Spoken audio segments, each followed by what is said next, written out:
থেকে 36,000 ফুট উপরে বর্তমানে বিমান চলতেছে। ওই যে নিচে দেখা যাচ্ছে সেগুলো হচ্ছে মেঘমালার উপরে, আমরা অনেক উপরে, আমাদের সাইডে অনেক নিচে মেঘমালা। যেগুলি দেখা যাচ্ছে সাদা সাদা, এগুলি হচ্ছে মেঘমালা, যাকে বলে সাজ। এগুলোর থেকে বৃষ্টি হয়, এগুলোর থেকে বৃষ্টি হচ্ছে।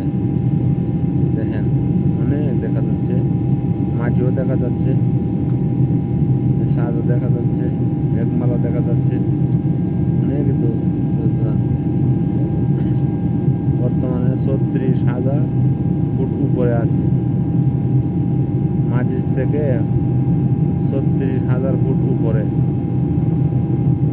মেঘমালা থেকে অনেক উঁচায়, অনেক উঁচু জায়গায় আছে। দেখেন কিভাবে মেঘমালা চাকা চাকা বরফ হয়ে জমাট হচ্ছে এবং আস্তে আস্তে চলতেছে, এক দিক থেকে অন্য দিকে যাচ্ছে। দেখেন কিভাবে, কত সুন্দর, আল্লাহ দুনিয়ার সুন্দরের শেষ নাই। কত সুন্দর, আকাশের মধ্যে সাদা, খুব সুন্দর লাগছে। দেখুন অনেক সুন্দর। ওই যে জমিন দেখা যাচ্ছে, ছোট ছোট ঘর বাড়ি দেখা যাচ্ছে 36,000 ফুট উপর থেকে।